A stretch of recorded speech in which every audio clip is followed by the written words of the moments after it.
Welcome to Bucs Insider Live. Casey Phillips here with senior writer and editor Scott Smith. And well, we know starting this morning there are a lot of reports out there about a particular hiring of the Buccaneers. Love reports. Reports are great. We make a living on reports, but we also are a part of the team, and there has been no official word yet from the team on everything. So just some thoughts so far on the offensive coordinator search of to this point, what we've seen in terms of all the different candidates and some of that news, and just your thoughts on what this could mean moving forward and what some of these reports are that are out there. Well, it's been an extensive search. Yes. I'd say that. The Buccaneers have interviewed 10 candidates, and whether or not, we have an announcement coming soon, they've done their due diligence and looked, searched all around the league and interviewed a lot of up-and-coming, bright young coaches. But you see that actually around the league. Like when the Ravens hired Todd Monken, which is also another one of the people that the Buccaneers interviewed, they made a point of saying, we interviewed 15 people, we looked all around. So, I mean, it just makes sense to interview a lot of people to, pick some brains, to get an idea of, what some of these young offensive minds are thinking, and just cast a wide net and listen to ideas and see who you really like and who you think is going to be the one who you think could really fashion a new offense for you. Because the thing about most of these candidates have something really good on the resume. Right. They just helped some quarterback do something great, or they did this or that, but none of them are play callers. So you're basing your decision on when you met with them, how you felt about them, what you think they could do. But when it comes down to it, you still don't know how they're going to be as play callers, and that's the big deal about becoming the offensive coordinator for a team that doesn't have an offensive-minded coach. So they're definitely going to be calling plays. So it's a very interesting topic, but it's not officially decided yet. No official word from the Buccaneers. So make sure you stay tuned to all of our coverage here on Buccaneers.com as always for any updates and news moving forward on that and everything else. And so exciting for us, we have not had a show since a certain Hall of Fame decision was made. And, I know that I'll probably be mentioning it in Bucs Beat when I shoot that later on. And part of what I was going to say, and that is just the idea that I'm sure Bucs fans have probably heard about this by now, but I don't think any of them are going to be tired of talking about it. No. At least I know we are not. I know I'm not. I know you've already gotten to write about it, but I knew on this show we wanted to get a chance to talk about it. And just your initial thoughts on him finally making it in, and what you think was different about this year, and just what this means to him and the organization. Relief. Relief. With John Lynch, it took like 7 years, and I was concerned that was going to be that sort of process. But really, when it came down to it, was his third year as a finalist, which isn't that bad. No. I'm sure it was again, felt a long time. Waiting all that time. It's like dog years. It feels forever. Yeah, it just came down to the fact that when they kept making him a finalist, and then when you looked at the resume, there were no holes in that resume. That's a Hall of Fame resume. It has it all, and I've said it many times, so I probably don't need to lay out the whole argument again since he did it, since he's in. But it was gratifying to see the voters, look at that resume and go, yeah, that's a Hall of Famer. There's no question. He has everything. He has the stats. He has the longevity. He has the signature plays. He has the things that nobody else has done. Yep. Which I loved, because I do feel like it's always interesting to see sometimes what the Hall of Fame voters value. And sometimes it feels like it's some just name recognition, like the hype that's around it, and sometimes it is purely stats, and there can be some intangibles that don't always seem to get valued as much. And the fact that he really did just completely create almost a new position. I was worried that there were things that Ronde did that weren't traditional by the book ways of getting into the Hall of Fame, but he did still have all those stats. He did have a lot of those things. And we talked about, we came on Salty Dogs with you guys, and we were worried that it was almost like he was getting penalized by having so much other talent around him, of how many of these guys can you put in the Hall of Fame? And that was a problem. Yeah, and it's like, man, I'm so glad that didn't have that effect, because he should just get judged on what he did, and regardless of who else was out there with him, he did incredible things. That was a big hurdle with the voters, from what I understand, though.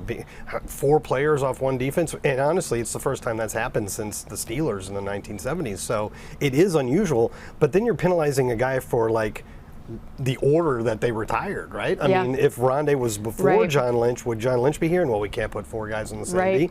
It's not really fair to. And it's like you're penalizing them for having good scouting and GM work and everything. But really, that defense was legendarily good from about 1990, the end of '96 through about 2005, a solid decade. During that decade, they were clearly the best defense in the league, and they were good every single year. And when they peaked in 2002 in that Super Bowl year, they really peaked. Allowed 12.3 points per game that year. It's incredible. And that has Monty Kiffin was a great defensive coordinator.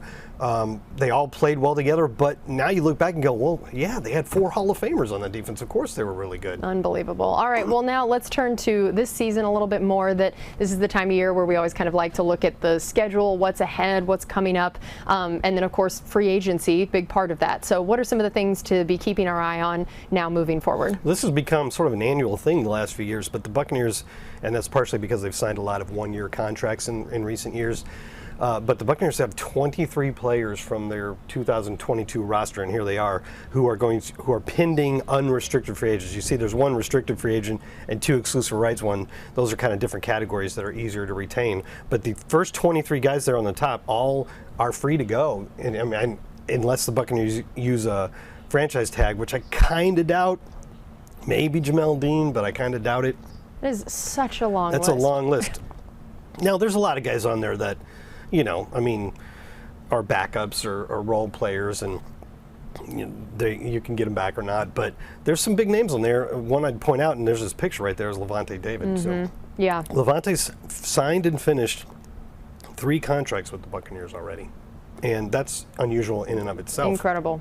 If he were to return next year for a 12th season, he would become just the 4th player, including Ronde Barber, who we just talked about, Derek Brooks, and Paul Gruber, who have played a dozen or more years for the Buccaneers and not played for anybody else. So you're talking about one of the core guys in franchise history right there. So does Levante David, I think he'd be going into his age 34 season next year, but he just came off a really nice season in age 33, just really played very well. So there's no reason to worry that he's not the same player. But how long does Levante want to play?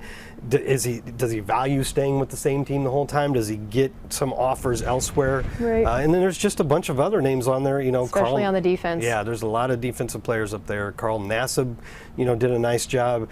Anthony Nelson just finished his rookie contract. Does he get a bigger deal somewhere else? There's a lot to work with, and as you mentioned earlier, the cap situation isn't great. So I think maybe we were talking about that off air, but the cap situation is difficult to deal with. So you throw that into the mix, you think, how are the Bucs going to get a lot of these guys there? And maybe a lot of them won't be back, but that happens in the NFL. You have a lot of turnover. Yeah, isn't it like an average of 40%? Something like that. Something like turnover every year, which is crazy. And again, when the Bucs have signed back so many people the last couple of years, it's easy to forget that. It can't go on forever. Yeah, you can't do that for forever, which is going to be interesting. And so, what are some of the big dates moving forward that the Bucs can keep an eye on and fans should pay attention to? Yeah, well, with the new season, the new league year starts on March 15th, as you see there. That's really the biggest date on there. That's when free agency begins. That's when you have to be under the salary cap by. But there's a few other things before then, starting on February 21st and going through a little bit, about a week before the new league year. You can use franchise tags on players.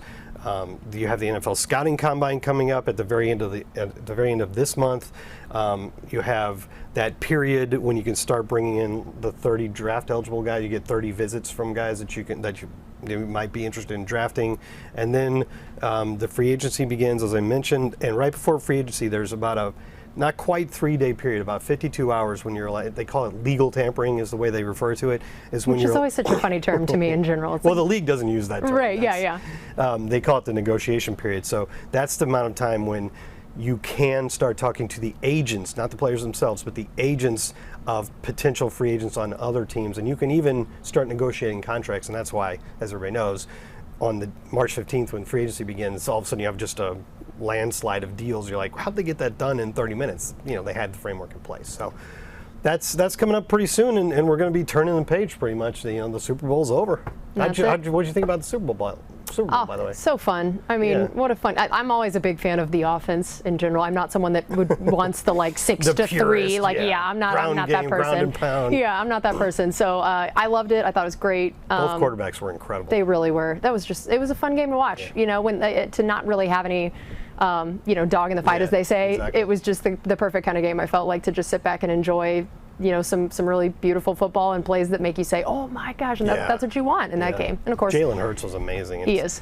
If Philly won, he would have been the MVP for sure. Absolutely. I did have a dog in the fight. I have Kansas City Chiefs roots, so that's true. I was happy. You were happy about that whole thing. All right. Well, that is going to do it for us on this edition of Bucs Insider Live. Thank you so much for being with us, and we'll see you next time.